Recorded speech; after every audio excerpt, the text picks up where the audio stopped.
Ryland Grace wakes up in a strange bed, unable to move properly, with his mind completely blank and his body weak, as if he has just been pulled out of a deep sleep that lasted far too long.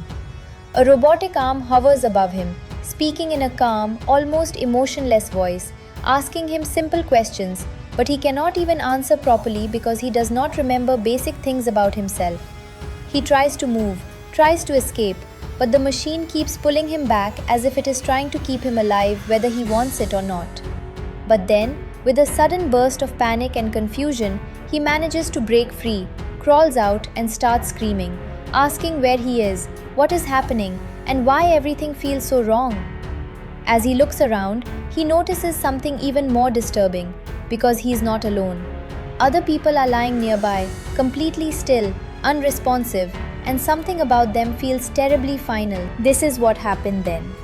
He slowly gathers his strength, finds a way upward through the structure, climbs a ladder, and reaches another chamber where he finally looks outside and realizes something that changes everything. He is not on Earth. He is inside a spaceship, floating in deep space, completely alone. But then, instead of getting answers, his confusion only grows stronger because his memory is broken, like pieces missing from a puzzle, and nothing fully makes sense yet.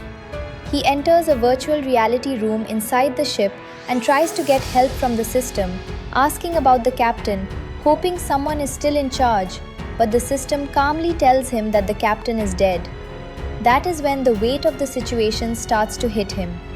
He then tries to command the system to return to Earth, thinking maybe everything can still be fixed, but the reply he gets is chilling.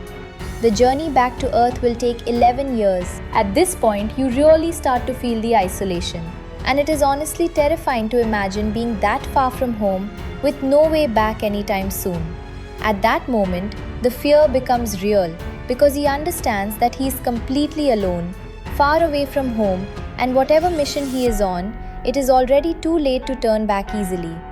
Meanwhile, as he struggles to survive and understand his surroundings, fragments of his past begin to return slowly, like flashes of a life he once lived. After that, we are taken back to Earth, where Ryland Grace used to be a simple middle school science teacher, living an ordinary life, explaining complex ideas in easy words to his students. One day, his students ask him about something strange they have heard in the news, a mysterious phenomenon in space called the Petrova line. Grace explains it in a calm and reassuring way, telling them that a scientist discovered a line of infrared light stretching from the Sun toward Venus, and that tiny particles seem to be traveling along it. But then, as more information comes out, scientists realize these are not just particles, they are living organisms, later named astrophage, and they are feeding on the Sun's energy. Grace tries to keep his students calm, telling them it is happening very slowly, but the truth is much more serious. Because if the Sun continues losing energy, Earth's temperature will drop, and life as we know it could slowly collapse within a few decades. This is where things start getting serious, and honestly, the worst part is yet to come. Meanwhile, Grace remembers how his life changed when a woman named Eva Stratt entered it, a powerful and determined leader who is in charge of a global effort to deal with this crisis. She approaches Grace because of an old scientific paper he wrote about alien life not necessarily needing water, a theory that once got him fired but now suddenly becomes important. She tells him directly that the world is in danger and they need his help to study astrophage. So Grace is pulled into a secret research project where he begins studying the samples carefully, and after a lot of effort, he discovers something shocking. Astrophage is alive. Not only that, it stores massive amounts of energy, making it potentially the most powerful energy source humanity has ever found. At first, things seem slow and frustrating, especially when early samples die during testing. But Grace keeps pushing forward, running experiments, trying different environments, and eventually, he figures out that astrophage reproduces in conditions similar to Venus. This part is actually very satisfying because you see Grace slowly solving the mystery step by step. This discovery changes everything because now astrophage is not just a threat, it becomes a possible solution. But then, Grace learns the bigger picture, and this is what happened then. Scientists realize that the Sun is not the only star being affected. Several nearby stars are also losing energy, except one star called Tau Ceti, which seems completely unaffected. That becomes humanity's only hope. So a bold and desperate plan is created. Build a spaceship, send a crew to Tau Ceti, find out why that star is safe, and send the answer back to Earth. The ship is called Project Hail Mary, and it will be powered by astrophage itself. But there is a catch, a very painful one, because the mission is essentially one way. The crew will most likely not return, and their only chance to help Earth is by sending data back through probes. Grace is terrified when he learns this, because he is not an astronaut, he is not trained for this kind of mission, and deep down, he does not want to go. But before he can fully process everything, his memories begin to fade again, bringing us back to the present where he is alone on the ship, trying to survive. Meanwhile, as his memory continues returning, he starts understanding that the two other crew members on the ship are dead, and he is the only one left alive. He says his goodbyes to them, promising to complete the mission even though he is still scared and unsure. After that, the ship reaches Tau Ceti, and Grace begins observing the system, noticing that it also has a Petrova line, but something is stopping it from draining the star. But then, just when things cannot get any stranger, a massive unknown object appears, an alien ship. At first, Grace is filled with fear, not knowing whether it is hostile or friendly, and the tension builds as the alien ship starts following his movements. Then it sends an object toward him, and Grace has no idea whether it is a weapon or a message. Still, he takes a risk, goes outside on a spacewalk, struggles in zero gravity, and somehow manages to retrieve it. Inside, he finds strange objects that make no immediate sense. But soon another object arrives, and then something incredible happens.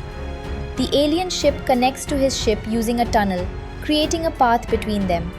This is where everything changes. Grace carefully enters the tunnel and comes face to face with an alien creature unlike anything he has ever imagined, a being with multiple limbs, moving like a spider with no recognizable face. At first, it copies his movements, almost like it is trying to understand him, and even though it is terrifying at first, Grace slowly realizes that the creature is not attacking, it is trying to communicate. And this is what happened then. The two began building a connection. Grace names the alien Rocky, and through patience, creativity, and simple methods like numbers, objects, and sounds, they slowly develop a way to communicate. Grace even creates a basic translation system to better understand Rocky's language. Over time, they share their stories, and Grace learns that Rocky is also on a mission to save his own star, which is being affected by astrophage. Even more heartbreaking, Rocky is the only survivor of his crew, just like Grace. So now, two lonely survivors from different worlds decide to work together. Meanwhile, their friendship grows stronger, filled with moments of humor, learning, and trust as Grace teaches Rocky about Earth and Rocky shares his own knowledge. Together, they begin investigating why astrophage behaves differently in this system, and after a lot of effort, they discover something incredible on a nearby planet. Astrophage has a natural predator, a microscopic organism that ends it.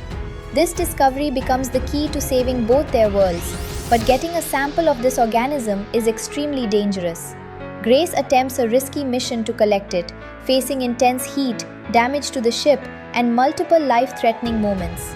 At one point, he is hanging by a chain in space, barely holding on, but somehow he succeeds. But then things take another dark turn, because during the mission, the ship is damaged, Grace is injured, and Rocky risks his own life to save him by leaving his safe environment, nearly ending himself in the process.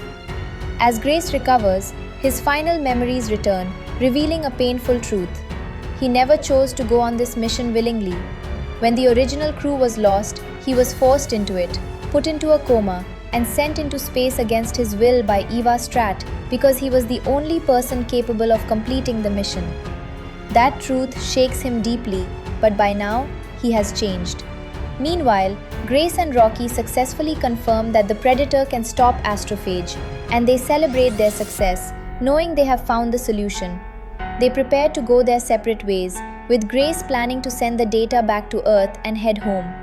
But then comes the final challenge. Grace discovers that the Predator has escaped inside his ship and is consuming the astrophage fuel, which means that if he continues toward Earth, Rocky will eventually die because his own ship will fail too.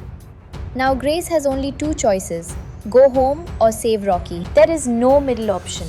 And this is the moment that defines everything. Grace chooses to send all the data and samples back to Earth first, ensuring humanity has a chance to survive. And then he turns his ship around to save Rocky, choosing friendship and sacrifice over his own survival. In the end, Earth receives the solution. Both worlds are saved, and Grace does not return home. Instead, he builds a new life on Rocky's planet, where Rocky's species creates a safe environment for him. And in a beautiful full circle moment, Grace becomes a teacher again, sharing knowledge with a new generation, finding purpose in a place he never expected.